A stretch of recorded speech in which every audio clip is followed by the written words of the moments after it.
Good afternoon সবাইকে। কারণ সময় হচ্ছে এখন 12:45, পৌনে একটা বলতে পারো। আর হ্যাপি দিওয়ালি, কজ আজকে হচ্ছে 19 তারিখ, আগামীকাল 20 তারিখ। তো 20 তারিখে কালী পুজো। তো দিওয়ালি সবাইকে গুড উইশেস আমার তরফ থেকে। আর সবাইকে আবার ওয়েলকাম আমার নতুন দিনের নতুন ব্লগে। তো আশা করি তোমরা সবাই ভালো আছো। আর আজকের দিনটা ভালো তোমাদের সঙ্গে শেয়ার করি। ব্লগটা শুরু করলাম আমাদের অফিস থেকে, কজ আজকে কিছু কিছু কাজ আছে আমার। যেরকম আমার দুর্গাপুজোর আগে থেকে গাড়ি ধুবো ওয়াশ করাবো ভাবছিলাম, কিন্তু ওয়াশ করানো হচ্ছিল না। আজকে ওয়াশ করাবো গাড়িটা, খুব বাজে পরিস্থিতি হয়ে আছে। আর সন্ধ্যাবেলায় আমাদের একটা রাইস সেরেমনি, সন্ধ্যাবেলায় আমাদের একটা বার্থডের কাজ আছে। তো সেই বার্থডের কাজও অ্যাটেন্ড করবো। আর এখনও বাড়িতে লাইট লাগানো হয়নি, তো দিওয়ালির জন্য কিছু লাইট লাগাবো। তো যাই হোক, আজকের দিনটা তোমাদের সঙ্গে শেয়ার করবো, সঙ্গে থাকো। যাই হোক, যেমনই হোক তোমাদের সঙ্গে শেয়ার করবো।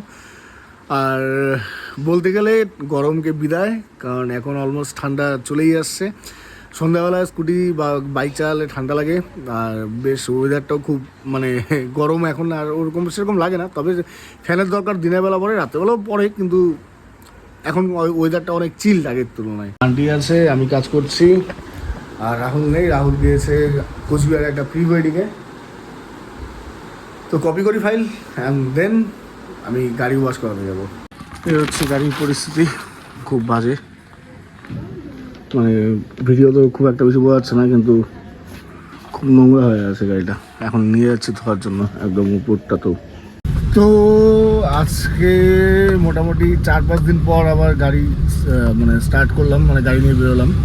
তো কোনো অসুবিধা নেই, ফার্স্ট সেলফেই গাড়ি একদম স্টার্ট নিয়েছে। তো যাই হোক, এখন বেরোলাম, যাই গাড়িটা ওয়াশ করাই। তো ব্যাপারটা হচ্ছে, একটা ওয়াশিং সেন্টারে গেলাম প্রথমে, তো সেটা বন্ধ। আরেকটা ওয়াশিং সেন্টারে আসলাম, এখানে প্রচুর ভিড়। তো এখন শোরুমে কল করলাম, বললো শোরুমে ফাঁকা আছে। তো এখন যাই শোরুমে, দেখি ওয়াশ করানো যায় কিনা। কার ওয়াশিংয়েও লাইন দিতে লাগে ভাই। আর একটা গাড়ি ওয়াশ করতে মিনিমাম 1.5 থেকে 2 ঘন্টা সময় লাগে। তো সেটা ওয়েট করা মুশকিল। তো এখানে ফাঁকা ছিল, এখানেই করাচ্ছি। শুরু।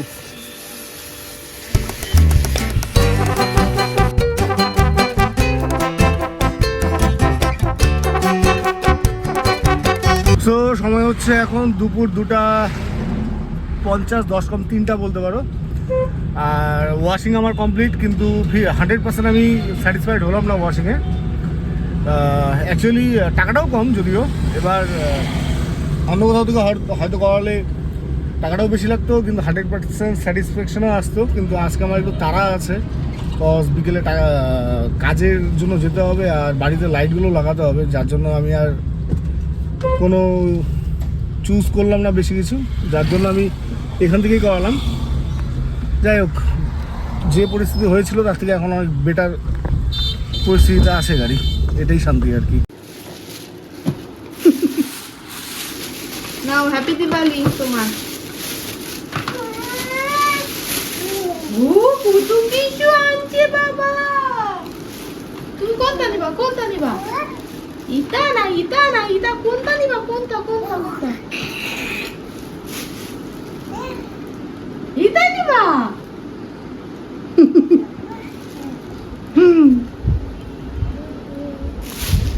এটা পছন্দ, এটা পছন্দ। নিবা বুঝছো না, তুমি ভয় পাবা আমি জানি।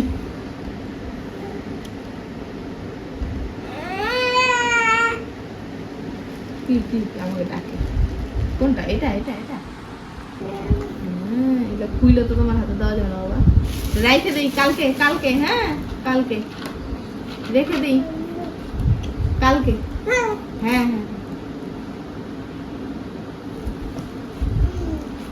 কালকে, হ্যাঁ রাখি, কালকে দিব।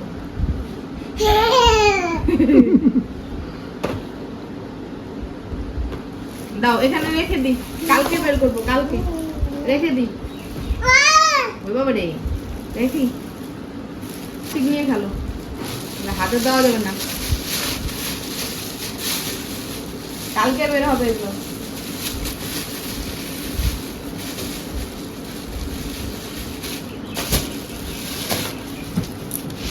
টাটা। টাটা।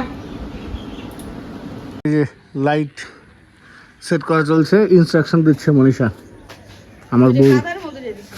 এই তুমি না বললে তো আমি দেখতামই না, দেখছো তোমাকে কত দরকার এই জায়গায়। যাও পিন তাকাটা নিয়ে আসো। পাতি বাংলা লাইটিং ডেকোরেশন কমপ্লিট। এখন জানি না এগুলো চলবে কিনা, কারণ 1 বছর থেকে এগুলো লাগানো হয়নি, টেস্ট করা হয়নি। আমি মাল্টিবার হচ্ছি কাজে, আর এই হচ্ছে আমাদের লাইট ডেকোরেশন মন্দির আর বাড়িতে। আর এই হচ্ছে বাইরে।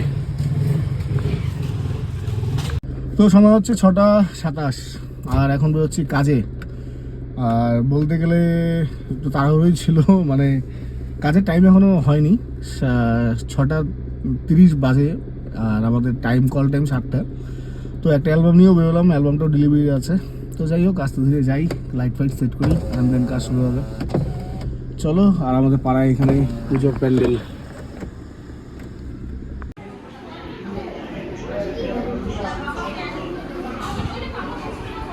সময় হচ্ছে 11:09, আর এখন আমাদের ডিনার টাইম, কাজকর্ম শেষ। এখন ডিনার করার পরে হয়তো আর কোনো কাজ নেই। সো সময় হচ্ছে 10:12, আর আমাদের কাজ কমপ্লিট। এখন যাবো বাড়িতে।